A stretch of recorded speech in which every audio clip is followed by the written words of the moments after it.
General Hospital spoilers tease that Sonny is falling into a true nightmare as an assassin quietly approaches him with a meticulously calculated assassination plan, down to the smallest detail. This time, it doesn't come from a traditional rival or a heart-stopping shootout on the street, but from within the very hospital, the one place he should be safest.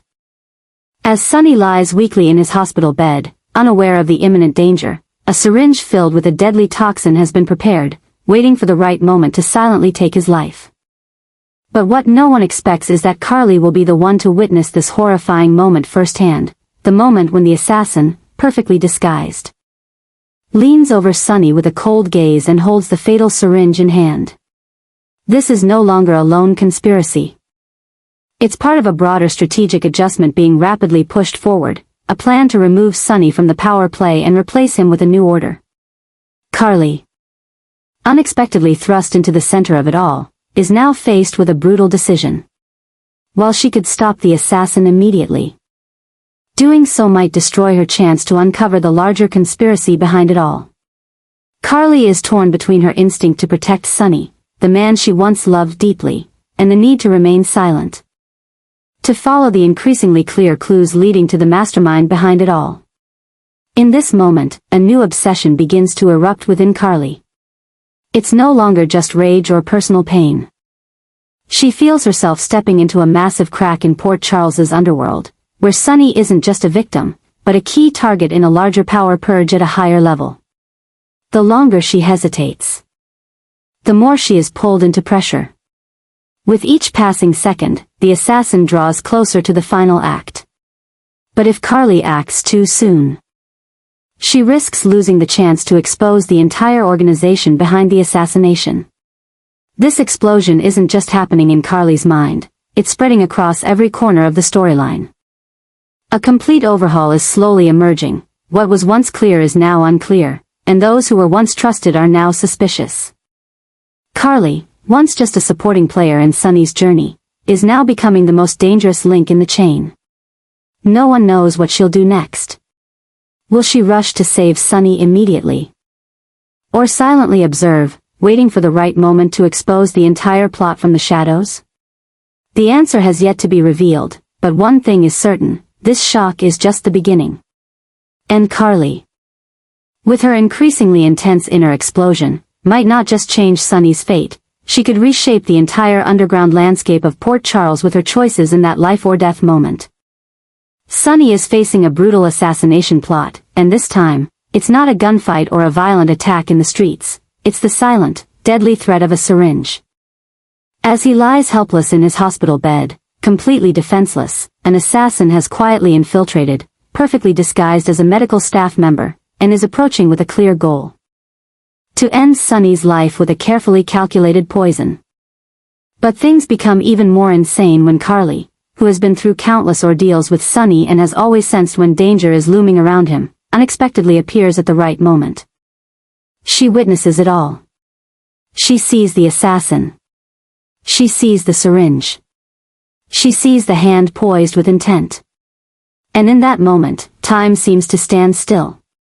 However, what no one anticipates is that, instead of immediately rushing to stop it, Carly freezes. Not out of fear. Carly Spencer has never known fear, but because she begins to sense something far greater than the assassination itself. Something deeper, more complex, and far more dangerous. Something that is revealing the beginning of a crazy new idea. A complete overhaul that is quietly beginning to form behind the walls of the hospital. Carly no longer sees the assassin as just a lone figure. She sees a message. A starting move in a much larger plan, where she and Sonny are the first key pieces being placed on the board. But then, another dark twist occurs. Carly herself is poisoned. Whether by accidentally touching the syringe, being counterattacked by the assassin, or simply because she was part of the plan all along, Carly collapses just after Sonny. And right there, one of the most insane situations in Port Charles history begins to unfold. Both Sonny and Carly, two symbols of power and emotion in the town, are now unconscious, half dead, in the same room. Victims of the same assassin's hand. The madness lies not only in the act itself, but in its aftermath. If Sonny dies, Port Charles loses the man whose influence stretches across both the underground world and the quiet streets. If Carly dies, the town loses the heart of a generation of women who dared to love, fight, and sacrifice. But if both of them fall into critical condition, the consequences will not simply be a loss, it will be a chaotic, transformative upheaval, an unprecedented political, social, and familial revolution. And in that chaos, new ideas begin to rise from the shadows. Who will take Sonny's place if he doesn't survive? Who will protect Carly's legacy if she doesn't wake up? And more importantly, who is behind all of this? The person who has calculated every detail, every moment, to push these two individuals to the brink of death at the same time? Could this be more than just an assassination? Could it be a test of the entire system? A social experiment where the death of these two people could send shockwaves through Port Charles, changing its entire structure? Meanwhile, those around them begin to feel the disorder spreading. Jason, always loyal to Sonny, is now forced to face the potential loss of the two closest people in his life. Jocelyn, Carly's daughter, may not be able to bear the truth. And other forces, from Ava to Anna, from Valentine to those on the fringes of the law, will all be pulled into the aftermath if Sonny and Carly do not survive. Their deaths will not just be an end, they will be a beginning. And in that moment, a new obsession rises from the very heart of Port Charles. An obsession that if an assassin can act so easily, if two powerful people like Sonny and Carly can't even protect themselves, who is truly safe anymore? All trust begins to waver. All alliances are called into question. And all plans, from protecting family to maintaining power, must now be rewritten. This is no longer a shock. This is cold, calculated action pushed to its extreme. A massive adjustment is underway. And Port Charles will never be the same again. Carly and Sonny, whether they live or die, have become the center of a historic storm.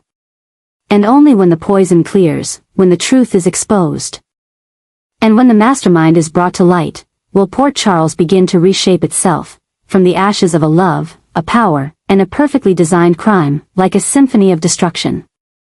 Sonny and Carly, the irreplaceable icons of Port Charles, will fall together in a meticulously staged assassination, marking the end of an era filled with power, love, betrayal, and loyalty. Their simultaneous deaths will not only shock the town, but trigger an unprecedented crisis where everything that once seemed foundational, from social order to family structure, begins to crumble in a terrifying way. Sonny and Carly were not just victims, they were the linchpins connecting so many lives, the emotional center of so many people. And now, with both of them gone, Port Charles will be forced to confront an irreplaceable void. This new adjustment comes not just from loss, but from the deep obsession now erupting within each member of the Corinthos family. From Jocelyn, paralyzed by the loss of her mother, to Donna and Avery too young to understand the brutal truth, to the opposing forces now thrown into confusion, because when the leaders fall, a power vacuum will immediately be filled by someone else. And at the center of this disorder, one man must return, Michael Corinthos.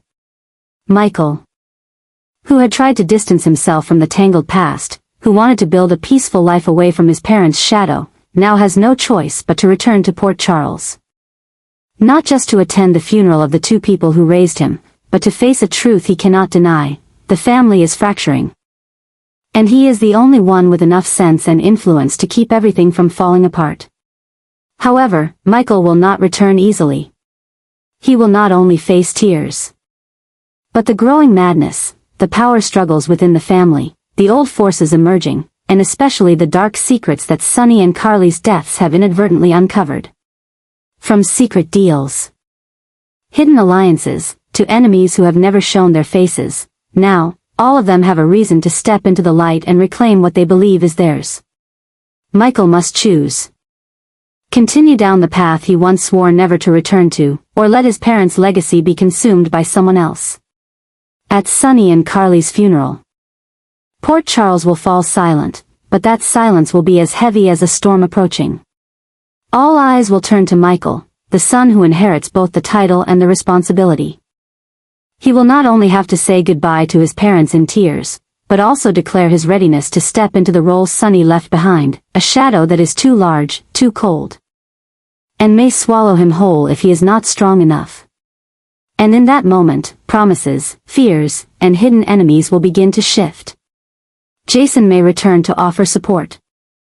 Nina may be caught in the spiral of hatred, Ava may seize the opportunity to protect Avery from Carly's old world, and even those who were once loyal to Sonny will start to ask, is anyone truly capable of continuing this path? Michael will no longer be the boy he once was. He must become the man who holds the Corinthos bloodline steady, the new symbol in the chaos. Even if his heart is not ready. And as he stands before Sonny and Carly's coffins, when the final goodbye is spoken, Port Charles will officially enter a new, dark era. Where madness is no longer abnormal, but the permanent state of a world that has lost its two greatest pillars. And amidst this mourning, Michael will be the first to make a choice. Either protect the family legacy or let it be torn apart by the very secret Sonny and Carly's deaths have unearthed. This crisis is not just about loss. It is about inheritance. Rebirth, or the end, of a family that has ruled Port Charles for years. Brennan, the man known as the manipulator in the shadows, has finally succeeded in what no enemy of Sonny Corinthos has ever done. He has destroyed the legendary kingpin of Port Charles. With cold calculation. A meticulously crafted plan down to the finest details, and a network of collaborators hidden like thorns deep within the hospital system. Brennan orchestrated an assassination without a single shot fired, but with devastating consequences. Sonny, who had survived countless assassination attempts, from sniper attacks in the streets to car bombings triggered remotely, could not escape the needle filled with deadly poison, implanted at the moment when he was at his weakest, most vulnerable. And believed he was simply being cared for. But what Brennan did not anticipate, or perhaps underestimated, was Carly Spencer, the woman who had once been Sonny's heart and soul. She was not the target. In Brennan's original design, Carly might have been an affected factor, even harmed emotionally, but never was she considered for elimination. Despite being cold and calculating, Brennan saw Carly as an important emotional symbol, a figure he could later exploit. However, in a fateful twist, when Carly rushed into the hospital room in a desperate attempt to protect Sonny, she herself became the second victim of the plan, an unforeseen injury. But one that left consequences deeper than any death Brennan had caused before. No one expected that the very man behind the conspiracy, Brennan, would be haunted by the aftermath of Carly's death. Sonny's death was the goal. But Carly's death was a catastrophe. Not only because it created a huge void in the community, not only because it tore apart every family connection, but because it carried with it the last remaining shred of humanity in Brennan. He had watched as the couple fell together, blood soaking into the hospital bed linens. Carly's eyes still not fully closed, still open, as if looking at him from some invisible distance, piercing through the darkness, through his successful plan, whispering, "You've gone too far." And it was in that moment that a change began to erupt in Brennan's mind. He was not deranged. He did not collapse. But he became obsessed. It was not regret in the usual sense. It was the kind of regret of a predator who has bitten into something it did not intend to, and cannot spit it out. Carly was the symbol Brennan never wanted to destroy. She represented what he lacked, true affection, loyalty to the extreme, the ability to love so deeply that it consumed him. And when he himself ended that life, Brennan realized that he was no longer the one in control. He had become a part of the madness he had inadvertently created. From that moment on, everything began to spiral out of control.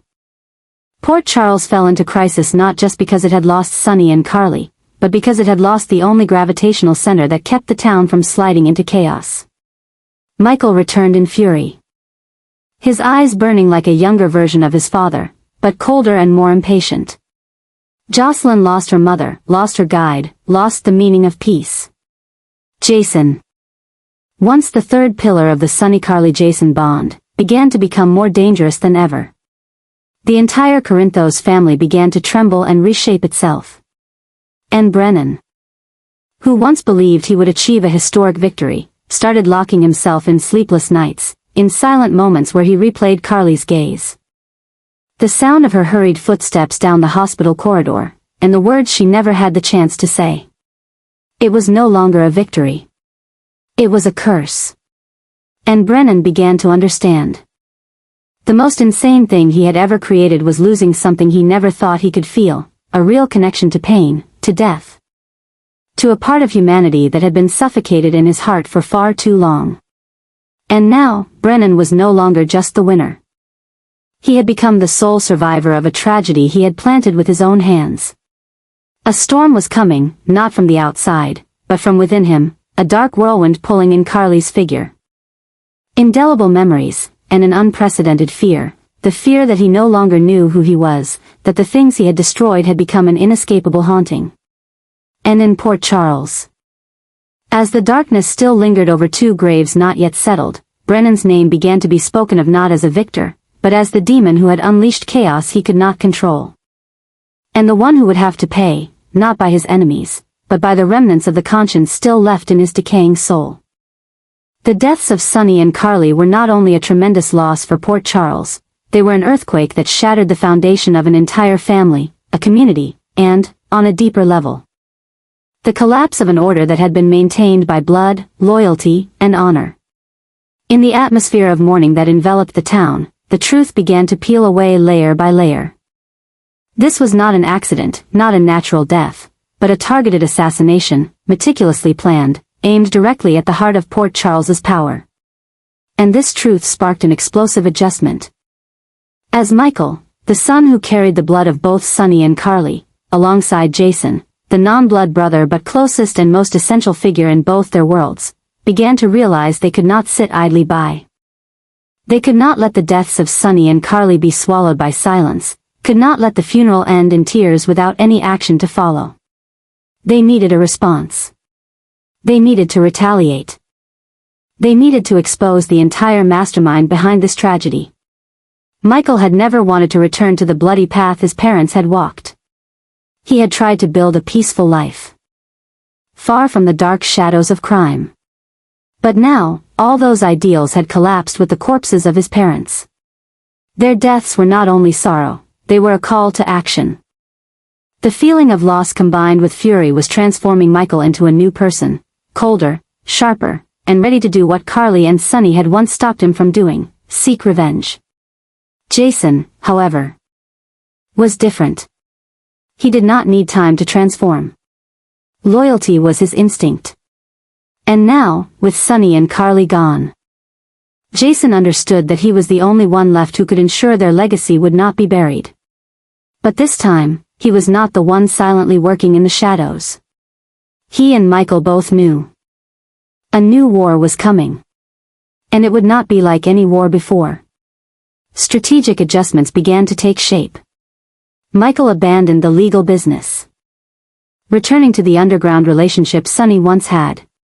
Jason reached out to old allies, from Brick to Diane, from former loyalists to former betrayers, to rebuild the network. To find the person who set off the chain of attacks leading to Sonny and Carly's deaths. There was no room for doubt, no time for slow investigations. Port Charles was entering a period of chaos. And they had to take the lead. And in the heart of this crisis, a major shock was rising. Initial clues suggested that the one behind it all was not just an individual, but a collective force silently restructuring power in the town. Brennan may have been the one to strike, but he did not act alone.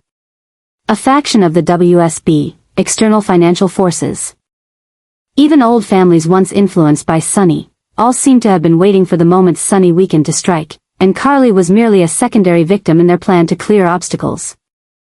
Michael and Jason understood that if they did not act, everything Sonny and Carly had built would be rewritten by someone else, in their own way. They could not let the two most important people in their lives leave in vain. And so, the war officially began. A war not only for revenge, but to protect the legacy, reclaim honor, and keep Port Charles from falling into enemy hands. The town was about to sink into darkness. But in that darkness, Michael and Jason would be the fire. Not to warm, but to burn down all those who had touched the blood of the Corinthos family. This war would allow no hesitation. It was time for the living to rise, and rewrite the next chapter with their own hands.